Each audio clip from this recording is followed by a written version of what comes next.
Hello, one and all. It's my reaction review and click on video of Arifureta Season 2, Episode 8.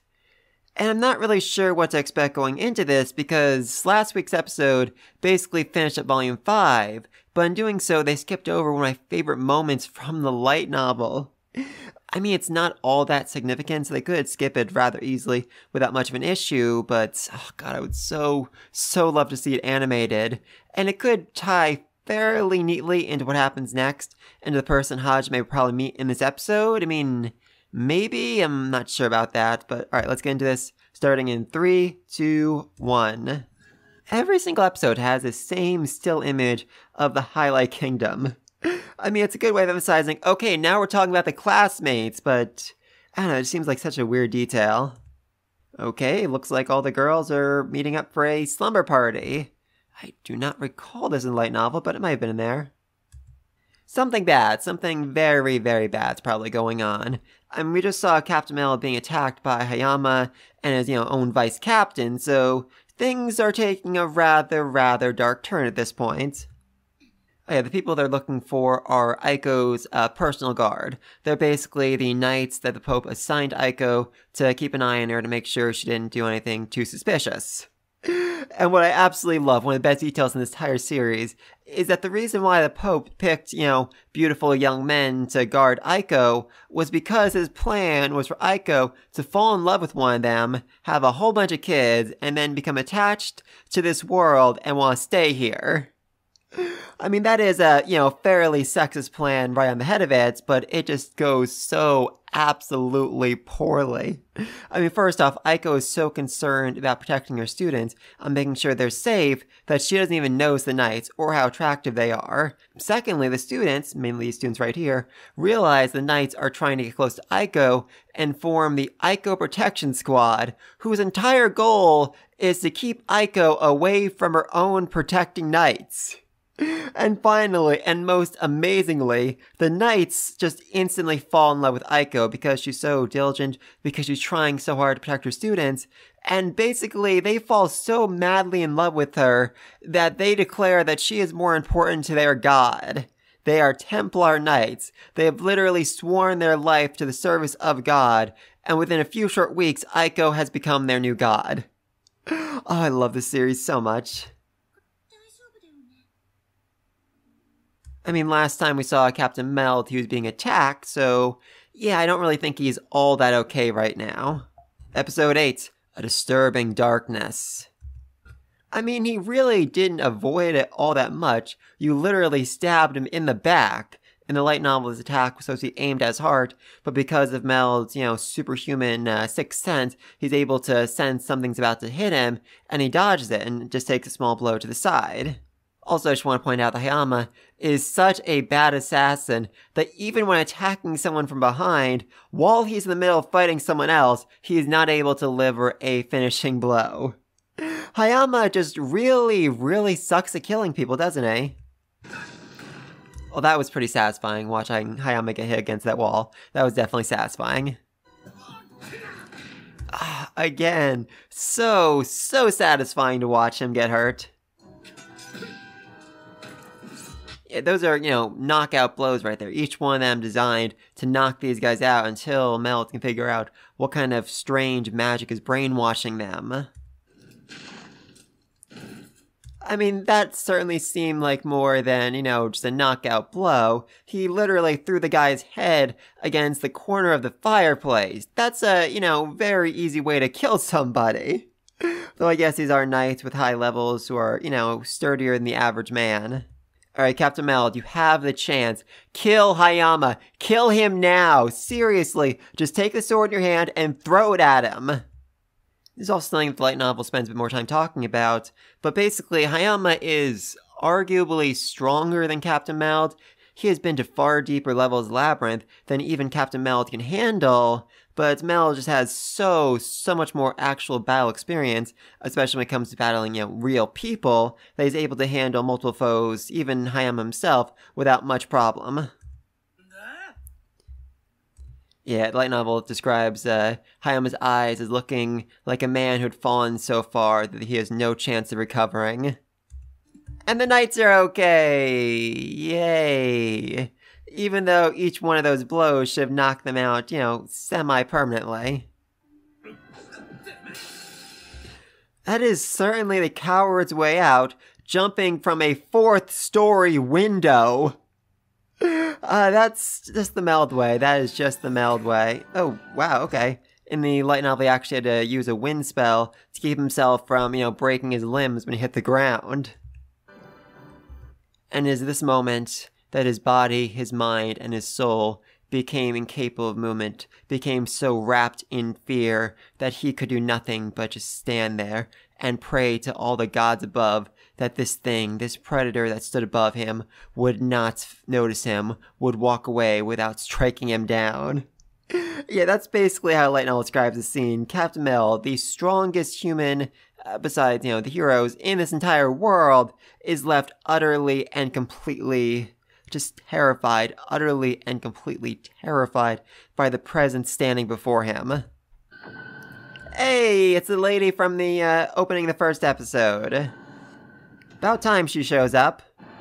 Looking just utterly and completely terrifying. Oh, with the moon at her back, just such an amazing shot. Yeah, my god, that sums up fairly well. She is, someone who works for your god, and this is what, your god wishes for.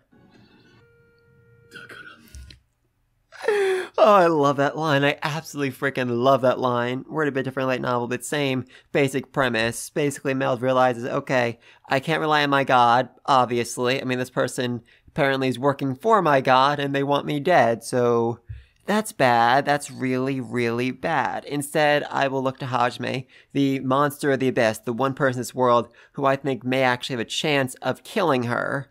And, I don't really need to ask him to do it for me because she will certainly be his enemy. And I know his policy about his enemies. He always kills them. So come on, Hajime. Beat the crud out of her. Wow, that was beautiful. Absolutely beautiful. I've always been a fan of black and white shots. And it's really just emphasizing the passion of this scene right here. Good old Captain Meld. Okay, looks like his letter to Hajime and the Dukedom of Ankaji isn't actually going to get delivered. Sorry about that, Captain Meld. And Hayama is just so stupid he didn't even realize that that's what Meld was doing. He was literally in the process of writing a letter to freaking Hajime. It absolutely is not nothing. You deserve to suffer so much more. Well, that was certainly creepy and ominous. Alright, well, it looks like they're actually cutting out the scene I really wanted to see, so I'm just going to talk about it right now. Basically, end of Volume 5, after they part ways with Miyu, Kaori basically says, hey Hajime, now that I know restoration magic, let's go back to the Dukedom of Ankaji, that way I can heal their oasis. And they do that, and she heals the oasis, and everyone is really, really happy. Except the Archbishop of the Church, who storms out and announces that he's going to have his 50 Templar Knights attack and murder Hajime because he's a heretic. And the Duke's response to this is basically, I refuse. I refuse. You can turn my entire city into heretics. You can murder every last one of us, but I refuse to hand over our savior to you. And is then followed up by the entire Dukedom of Ankaji all coming out and throwing stones at the Templar Knights and the Archbishop, which, oh my god, there is literally nothing I can compare that to in our own real world, because nothing means as much to us as religion means to the people of that world. And just the entire dukedom turning on the Archbishop, throwing stones at the Templar Knights, is something that is just utterly and completely incomprehensible to the people of this world. Though they do emphasize that the people haven't actually lost their faith in their own god, but rather they've lost their faith in the Archbishop, and they believe that the church is no longer properly conveying the will of their god. I mean, they're wrong, but still, they chose to have faith in Hajime, and that was a really great moment. Even though the Duke basically just said, yeah, Hajime, if I turned against you, not only would you have easily murdered all the Templar Knights by yourself, you might have just murdered all of humanity as well. And plus, if I did turn you over, there is about a 99% chance that my own people would have murdered me. They would have executed me for having turned over our savior. I mean, like I said, it's not really all that important in the grand scheme of things, but it was a chance for Hajime to realize, when I do good, when I help people out, they're willing to pay back. They're willing to, put their trust in me, and maybe I should start being, a little bit nicer. Maybe this happiness I have now is because I was willing to open my heart up. I was willing to help other people. Maybe Aiko Sensei was right. I really need to thank her for this as well. In fact, the people are so grateful, they host a 3-day party to celebrate Hajime, and he can't even tell anyone that he's actually leaving because he's afraid they'll host, a going away parade for him. Yes, that is what happened in the Dukedom of Ankhaji, and I freaking loved it. Oh, also, all the girls got belly dancing outfits, which apparently hit all the right buttons for Hajime, and caused him to be aroused not only by Yui, but also by Shia, Tio, and Kaori, so needless to say, all the girls wear their belly dancing outfits for their entire stay in Ankhaji. Oh, I love that scene. I so love that scene. I have no idea why they're talking about the seashells. That is not something I remember at all from the light novel. Very curious about that. They have a very impressive berry master working under them right now, and Kaori seems to recognize her. She seems to recognize the exact type of barrier that she's using. If there is one thing Hajime is proud of, it is his decisiveness. As soon as Kaori said we should help them, there really wasn't any room for, argument and debate. He basically said, okay, Kaori, I'll listen to your argument after we save them, because if we debate it now, they'll all be dead by the time we get there. And that is a fairly sound logic and reasoning right there. I like it. I'm so glad they kept that line in. I am so glad they kept that line in. For the record, Hajime is like 15, 16? I don't think he's ever actually attended driving school before. Oh, I love him. Okay, this is actually less gruesome light novel, where instead of a machine gun, just giant blades came out of the car on each side that sliced up anyone he ran over, while moving about 50 miles per hour, so yeah, a whole lot of death and destruction right there. Oh, yeah, it's actually fairly gruesome on its own anyway. Yeah, that's something Hajime needs to make very clear right here because, if he interferes, he'll be turning the bandits into his enemies, and he always kills his enemies. Everybody knows that. Even Captain Meld knows that. And Kaori, on the other hand, she wants to save people, protect people, so she'll want to, spare some of the bandits, heal their wounds, tie them up, try to put them on the right path in life. But in doing so, she'd be giving aid to Hajime's enemies, and that would make her Hajime's enemy, which would be a very uncomfortable situation all around. Yep, you just insulted someone from Hajime's party. You had to know that was going to end in your death. Also, she just came out of this giant metal contraption that killed like half your men. Why would you go after her? Seriously, why would you even try? Why not just run away at this point? To be clear, she's currently saving the merchants, not the bandits. Hey, it's the princess! Who'd have thunk it? I mean, this is the princess traveling without any guards, very far away from the capital, so yeah, very few people would have thunk that that was in fact the princess. Yeah, Hajime has absolutely no idea who the freak he's talking to right now. I mean, this is a goddamn princess of the country that summoned him. And what's more, she went out of her way to talk to every single classmate, to introduce herself, to get to know them, try to befriend them, because, her country was kind of demanding they risk her life in order to protect it, so yeah, she wanted to try and befriend all the classmates. And Hajime met a goddamn princess of a goddamn fantasy world less than 6 months ago, and he has absolutely no idea who she is now. Oh, that is such a Hajime move right there. That is such a Hajime move. Especially because, Princess Lillian is the most, widely considered to be one of the most beautiful women in the entire country. She has a level of charm that lets her befriend anyone and is instantly recognized wherever she goes. So for Hajime to have absolutely no idea who she is, it's gonna hurt her. It is gonna hurt her very, very badly. Yeah, like that. Like that. Yeah, I actually forgot when I was rereading the light novel last night, but she is deeply, deeply hurt by Hajime forgetting her, to the point where she is literally crying about it. Oh my god, she is such a spoiled princess. I love it, I love it. That is actually true. No normal person has ever forgotten Lily in her entire life. That is how memorable she is. And yet to Hajime, she was not worth a second thought. Even though he has had multiple conversations with her, at least before he fell into the abyss. Yeah, even Hajime can figure out, okay, if the princess of the country is all the way out here by herself, then something really, really bad is going on in the country, and they're gonna ask my help, and I just really don't want to help them. That, however, changes things. That certainly changes things.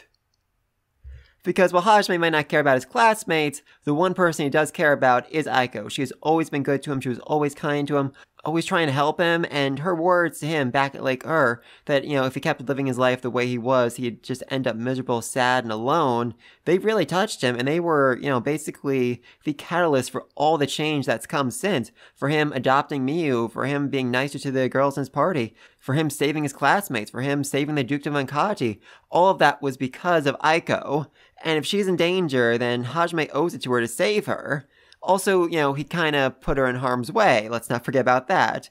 I mean, first off, he told her the truth about the gods, which definitely put a target on her back, because, the gods can't have anyone knowing their secrets.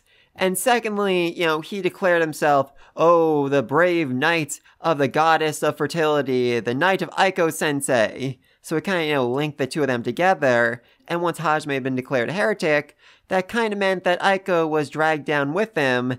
And, so Hajime's feeling a little bit of guilt right now. Oh, also, just something I want to mention before I forget it. In the light novel, the merchant that Princess Lily was traveling with was someone Hajime actually knew, which, really upset Lily even more because Hajime recognized the merchant, but not her. Anyway, though, in Volume 2 of light novel, after Hajime, Yui, and Shia cleared the Milady Labyrinth, the second labyrinth, they decided to travel with the merchant caravan to get to their next destination, to get to the merchant city of Huron. And that's where they met Mornos, the head of the Nose Trading Company, who was really, really desperate to get his hands on Hajime's treasure trove ring because it let Hajime store an almost indefinite amount of stuff, which would be so useful for merchants. Anyway, though, he got a little bit too grabby with Hajime, and as a result, Hajime kind of threatened to murder him, but he and Hajime are still kind of friends, somehow, someway. Oh, also on that trip, while Hajime was trying to keep a low profile, they were attacked by an army of monsters, and Yui wiped them all out by creating a dragon out of lightning. Which, did not help at all with the whole let's keep a low profile thing, especially because in this world, dragons are considered so heretical that even just owning an image of a dragon can get you deemed a heretic. Yeah, this world is serious about religion. Really, really serious. Oh, something else I forgot to mention about the caravan that Lily was traveling with. Mornos, the leader of the caravan, didn't ask for any payment up front because he instantly recognized Lily. She is that recognizable, and yet Hajime had no idea who she was. But either way, when he says goodbye with Princess Lily right here, he says, I might be a merchant, but I am a patriot first. And he thought it was his patriotic duty to make sure this princess got wherever she needed to be as safely as possible. And if him helping her out here led to his company being more trusted by the royal family, getting some more business down the road, that's just gravy right there. Yeah, I'm sorry to say, Princess Lily, but you're no longer on the side of God. You are now going against God. And yet, I still think your side has a better chance of winning than God's does. That is just how utterly terrifying Hajime is. I mean, I don't know, Princess Lily. You live in a world where the church has complete and absolute authority over basically everything and can demand that anyone who disagrees with them is a heretic, at which point they lose all human rights and can be randomly murdered. I mean, what could go wrong with giving a religious organization that much power? Yeah, I don't think it's actually revealed yet in the anime, but in the light novel manga it was explained that one of the 3 remaining Great Labyrinths is actually on the Divine Mountain, where the Pope lives, in his giant cathedral. So that's why Hajime is planning on, basically skipping this labyrinth right now, and instead going the Sea of Trees, because that labyrinth would be much easier to reach. And this is also one of the reasons why Hajime decided he couldn't bring Miu with him to the remaining labyrinths, because if he goes to challenge a labyrinth on Divine Mountain, then he'd have to leave her in town while he was, making an enemy of every religious figure in the world. That would have been a very, very bad combo. An interesting one. A really, really interesting one. Honestly, out of all the ancient magic, this one is probably the most useful. I mean, besides the creation magic Hajime uses to make all his artifacts. I'm looking forward to seeing it. And of course, everybody is just really excited to see Hajime all intense and ready to, go kill some people. Which, just really ruins the whole serious mood he was trying to create. Wow, Gio, okay. Okay, I was not expecting them to include this scene from a light novel. That's an interesting one. I think it's actually how the Volume 6 starts. Yes, that is a very, very dangerous magic circle, and one you should get far away from as quickly as possible. Like I said, a really, really big magic circle, which is disturbingly close to the Kingdom of Hajime, and meanwhile this is the Divine Mountain where Aiko is, and where the next Great Labyrinth is. Also, I just really need to ask, this is the Divine Mountain. It is the most holy cathedral in the world. I feel like they would have, nicer prison cells than this. Also, why would they need prison cells on the Divine Mountain? If you want to keep someone who's, an enemy of God, just keep them in a prison cell back on ground level. You don't need to bring them up to the most holy site in the entire world. Yeah, that right there, that is Aiko's attempt to draw a magic circle using her own blood. It did not work. It did not work. She actually has a band on her wrist right now, which keeps her from using any type of magic. So we're just hoping, if I use a magic circle, maybe that'll work. Unfortunately, it did not, and she just bled a whole lot for no reason. Yeah, Aiko, there is only one irregular in this entire world. There was only one person who, really fits that description. And it's the person who stole your first kiss. Hajime. Yeah, right now she's in a literal prison cell, and yet the only thing on her mind is her first kiss with one of her students. She is not that great of a teacher. I love that moment. I freaking love that moment. She said his name because she was thinking about him, and Hajime responded because he is right freaking there, literally outside her prison cell. And this actually bums out Hajime a little bit because he's like, wow, Aiko, I was trying so hard to hide my presence, and yet you still noticed me. How'd you do that? I am really impressed here. I love it. I love it. I freaking love that look on her face as she realizes that the student that stole her first kiss just climbed to the most holy place in the entire world to free her. Yeah, that takes a few seconds to really comprehend. She did not. She had absolutely no idea you were here and just called out your name because she was thinking about you. Oh, I love these two together. I love these two together. I go for the harem. I go for the harem. No, Hajime, she's just in love with you. Seriously, this is like the 6th time it's happened. Oh my god, this is... Okay, Yui, Shia, Tio, Kaori, Remiya. Yep, 6. Wow, okay, I actually got that. This is the 6th time it's happened to you since you came to this world. You should be able to, tell. You should be able to recognize it by this point. Oh god. And you couldn't be any more gentle here. Seriously, clearly your teacher is a bit frazzled. You couldn't have been a bit more gentle as you tried to, remove the bracelet from her wrist that was blocking her magic. Oh god, oh god, the cringe. Oh god, the cringe. I love it and I hate it. How many princesses do you know? Of course, Princess Liliana. That was probably a decision for the best. I mean, if she actually told Koki what was going on, he'd have tried to reason, oh, I'm sure it's not what you actually saw. There's no way a nun could attack our teacher, and would have gone straight to the king to ask for an explanation, at which point the princess would have probably been executed for treason. Yeah, not going to Koki was probably the smartest thing the princess has ever done. Yeah, about that. Let's not forget. This is actually something I did forget about before I read this chapter last night, but... Hajime and Aiko Sensei didn't really have the best farewell last time. When Hajime, murdered her student, literally shot him in the head right in front of her. That was traumatizing. That was really, really traumatizing. I mean, he did it for her so she wouldn't blame herself for his death, but still, he killed one of her precious students, and that's not something Aiko can easily forget. Okay, Hajime, this is literally the 6th time a girl in this world has proposed to you, has confessed her love to you. Please tell me you're recognizing the signs now. Please tell me you're able to figure out what's going on here. I know she's your teacher, but still. I mean, for one thing, she's like half your height. And you love Yui, who is about the same height as her, so it should all work out! Yay! Something kinda happened, yeah. A giant army of monsters just appeared outside the capital and broke one of the 3 barriers protecting the city. So that's bad. That's bad.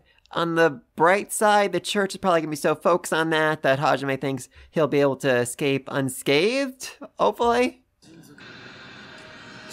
Yeah, things are never that simple. Unfortunately, Hajime is going to be a bit too busy to deal with the army of monsters outside the capital.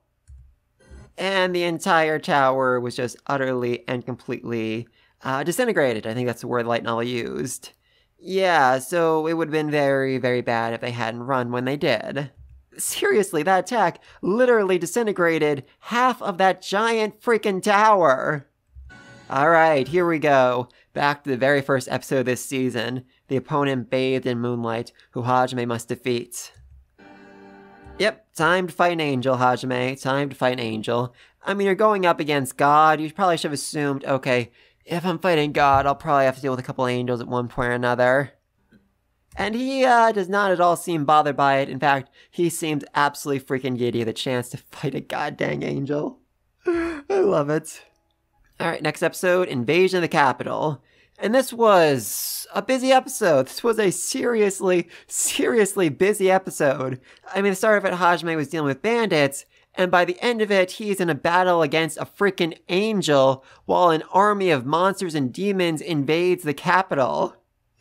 Oh, there's a lot to take care of there. There is a lot to take care of there. And like I said before, definitely disappointed they cut out that scene in Ankaji. And we are getting an OVA in a couple weeks. Maybe that'll cover it. Unlikely, but maybe. I'm very, very excited for OVA. There's so much potential there with content they skipped over. Anyway, then we skipped right over that, right to the battle against the bandits and the princess who's protecting the merchants. The princess who Hajime had already forgotten about. I mean, seriously, Hajime is an anime addict, transported to a fancy world, and introduced to a goddamn princess. A princess who genuinely tried to be his friend, who genuinely tried to get to know him, and he just completely and utterly ignored her and almost instantly forgot about her. Oh god. Yeah, seriously, in the light novel, she actually cried over this. I guess in the anime, she kind of cried over it too. I love that. I absolutely freaking love that. And hearing his sensei was in danger was all Hajime needed to decide, okay, I'm going to go invade the capital and probably, declare myself an enemy of the church. I mean, technically, they declared me a heretic first, so that was them basically saying I was their enemy. But now I'm going to go to them and say, okay, now you're my enemy, which means I need to murder all of you. And your angels, and your gods, everybody. Everybody's got to die here. Oh, this is going to be fun. This is going to be so, so much fun. Let's see, we have 4 episodes left, and there is still, quite a bit of content to cover. I mean, they literally just finished, I think, like the first chapter of Volume 6. Meanwhile, the first 7 episodes were needed to cover all of Volume 5, so might be a little tight. Might be a little tight here. I can see why they cut out the return to Ankaji when they have so much else to deal with, but I'm definitely excited for it. I cannot wait to see, what happens next, how they adapt it, and how everyone reacts to it. Please, anything else down below. What do you think of Hajime returning to save his sensei? What do you think of him skipping over the return to Ankaji? Do you think we have an OVA? What else could they use as the OVA? And just what's going to happen next? What are your guesses? What's going to happen as Hajime fights a freaking angel? Where are, Yui, Shia, Tio, Kaori, the rest of his classmates? What are they all up to right now while Hajime is battling an angel and demons are invading? Let me know all down below. Be sure to like and subscribe so you don't miss my next video. And until then, peace!